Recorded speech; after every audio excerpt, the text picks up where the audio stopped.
Di awal film, kita diperlihatkan adegan segerombolan gadis-gadis yang memiting seekor gadis lain.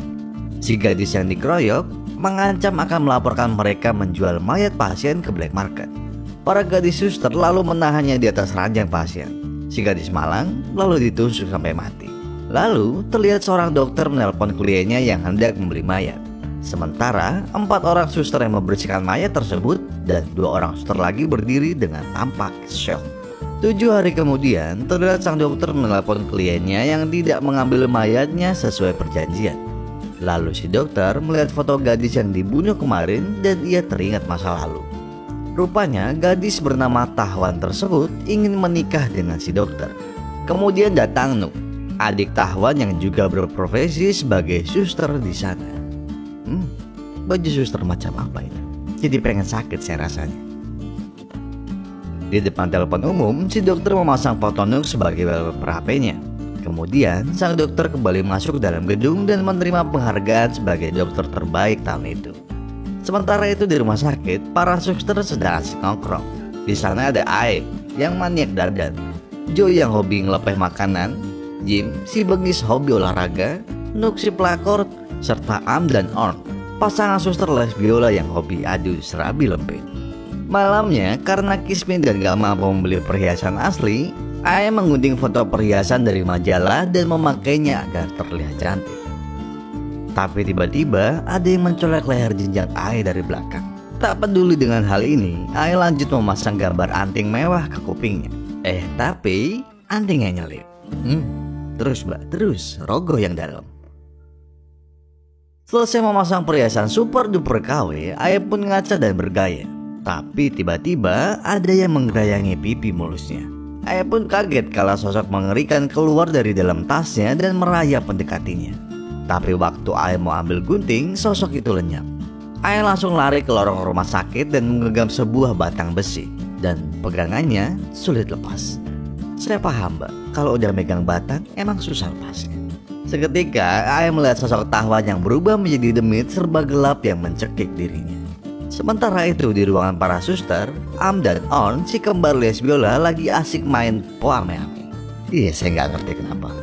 Joe si suster tukang lepeh makanan kemudian ngintip Jim si suster bengis hobi olahraga yang lagi cosplay jadi codot.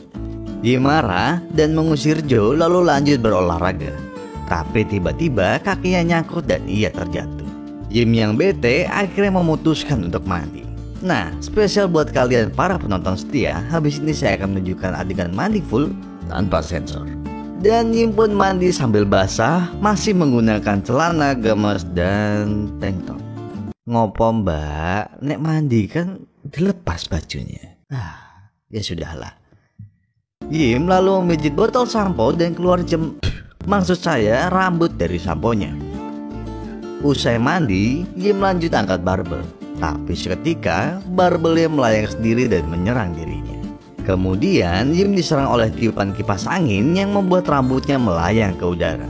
Seketika Jim langsung diserang dan dililit rambut oleh sesosok demit model iklan sampo yang menempel di ethernet. Tubuh Jim pun langsung terbungkus penuh oleh rambut. Sementara itu Joe masuk ke kamarnya dan mulai melepas baju sambil joget asik. Lalu meminum ramuan tidak cuma biar bisa muntah.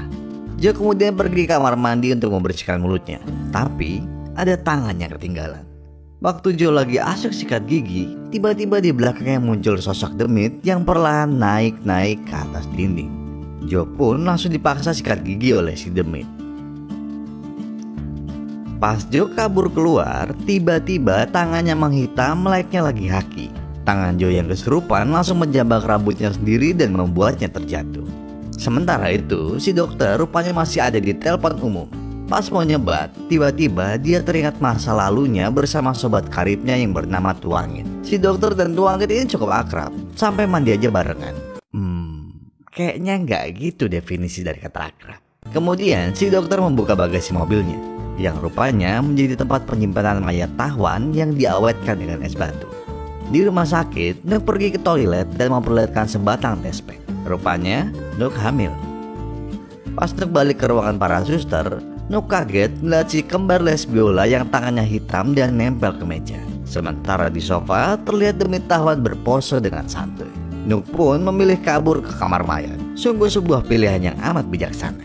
Seketika kita diperlihatkan flashback. Waktu itu Tahwan berniat main petak umpet dan ngagetin si dokter dengan berpura-pura jadi mayat. Sungguh kegiatan yang sangat amat romantis. Tapi bukannya ngagetin, Tahwan yang bersembunyi di balik kain malah melihat tontonan kekasihnya yang menggerayangi Nuk, adiknya sendiri. Tahwan hanya bisa menangis dalam diam sembari melihat Nuk dan si dokter sibuk bercocok tanam di ruang mayat. Seusai cocok tanam, Tahwan pun langsung menjambak, menyeret dan menghajar Nuk. Nuk bilang ke kakaknya kalau dia sudah hamil dan si dokter tak akan menikahi Tahwan. Tahwan langsung ngamuk, tapi langsung ditahan oleh para suster lainnya. Dengan seizin sang dokter, para suster lainnya pun mulai meringkus tubuh si Tahwan. Kembali ke ruang mayat yang sekarang. Si Nuk yang menyikap kain salah satu mayat langsung kaget melihat sosok Tahwan yang masih hidup dan menangis. Tapi seketika sosok Tahwan menghilang. Nuk pun langsung menelpon sang dokter. Tapi tiba-tiba suara Nuk berubah menjadi lembut manja. Yang rupanya Nuk sudah dirasuki oleh demi Tahwan. Sementara itu, Am dan On, si suster les biola, dicegat oleh demi Tahwan yang berpose santuy di atas pintu. On kemudian langsung kabur ke dalam lift dan terpisah dengan Am. On langsung menelpon Am yang rupanya masuk ke ruangan security. Di CCTV, Am melihat sosok Demit di belakang On yang berada di lift. Seketika, On langsung dijedotin ke dinding lift oleh si Demit. Tak hanya On, Am juga melihat semua teman-temannya semua sedang berada di bawah teror serangan si Demit. Dari sinilah si Demit Tahwan mulai melaksanakan dendamnya satu persatu. Di kamarnya, Yi mencoba meloloskan diri dari bungkusan rambut menggunakan lidahnya. Tapi si Demit Tahwan langsung menggantungnya dengan posisi yang terbalik. Lalu mencelup Yim ke dalam akuarium hingga Yim kehabisan napas dan meninggal. Sedangkan si Jo yang nyungsep ke tong sampah dibuat menggelinding lalu dipaksa makan sampah medis oleh tangannya sendiri. Kemudian Jo diseruduk oleh sebuah tas dan masuk ke sebuah ruangan. Rupanya ruangan itu berisikan puluhan toples berisikan organ-organ manusia yang diawetkan. Lalu Jo mencoba untuk keluar, tapi rupanya jalan ditutup. Oleh si Demit, Jo dipaksa memakan setumpuk mata pisau bedah, sehingga bagian mulut bawahnya terlepas. Bahkan hingga lidahnya juga copot. Si Demit hanya melihat ini sambil berpose dan tersenyum. Lidah Jo pun jadi santapan makan malam buat kucing. Ditambah lagi, janin yang sudah diawetkan langsung melayang dan masuk ke mulut Jo, hingga Jo tergelepar tak bernyawa dengan sebongkah janin di mulutnya. Aduh. Melihat hal ini, Am yang ada di ruang CCTV langsung menelpon On. Waktu On mau mengangkat teleponnya, rupanya HP-nya sudah nyelip di balik kulit pipinya. Ya, praktis sekali. Saya udah gak ngerti film ini kenapa. Kita lanjutin. Di belakangnya, Demit Tahwan berdiri dengan santuy. On pun langsung dibenturkan ke dinding lift hingga HP tersebut hancur di dalam mulutnya. On pun langsung muntah untuk di HP. Seketika tubuh On pun langsung dipindahkan ke dalam kotak di belakang Am yang ada di ruang CCTV. Tangan On pun dirasuki dan dipaksa menobloskan jarum suntik ke ujung jari On. Bangsat, sakit banget ya Allah. Dengan tangan yang kesurupan, mereka berdua pun dipaksa menggergaji kaki On, yang membuat On hanya tertawa kegirangan. Aduh, sakit banget film. Sementara itu, Nuk bertemu dengan sosok suster seksi dengan kepala tas. Iya, dengan kepala tas. Nuk langsung membuka tas tersebut yang rupanya itu adalah AE, si suster yang hobi dandan. Nuk mencoba untuk melepas tas itu dari kepala AE dan menggunting jahitan di lehernya. Tapi saat Nuk menarik benang dengan paksa, seketika AE langsung diam tak bergerak. Perlahan, darah pun mengalir dan kepala AE jatuh dari tempatnya. Nuk langsung kabur ke tangga, tapi di sana ia dicegat oleh puluhan pasukan suster berwajah rambut. Ya pokoknya itulah.